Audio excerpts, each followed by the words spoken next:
L'agroécologie, c'est aussi l'art de savoir associer, mélanger, combiner, cela afin de trouver les meilleurs équilibres entre les plantes, les auxiliaires et les ravageurs.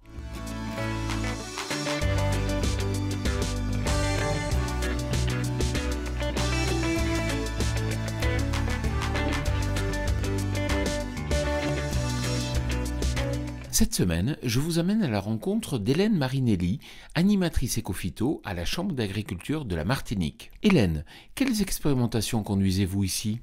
Cette parcelle est une parcelle menée en agroécologie avec beaucoup de plantes utiles qui sont utilisées pour attirer les auxiliaires des ravageurs des cultures. Donc elles servent d'hébergement et aussi de nourriture à ces auxiliaires qui vont venir manger les ravageurs des cultures. Donc vous pouvez avoir des plantes fleuries comme celle-ci qui est le cosmos, ou vous pouvez aussi avoir d'autres plantes comme très odorifères comme la citronnelle, le basilic.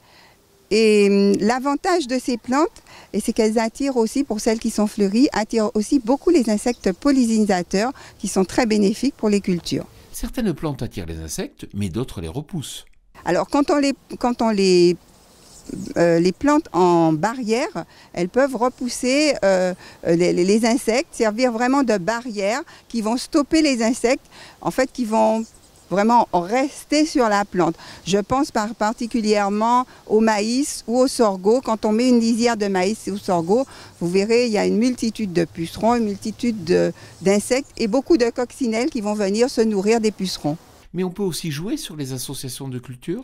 Effectivement, on peut associer l'oignon pays et la salade, qui est une association bénéfique, puisque lorsque la salade va être attaquée par les mouches mineuses, par exemple, soit la mouche mineuse en serpentine ou la mouche mineuse en plaque, l'oignon pays qui sera cultivé ou inséré entre les différentes salades va attirer, par son odeur, va attirer les ravageurs, va attirer les mouches mineuses qui vont le préférer à la salade.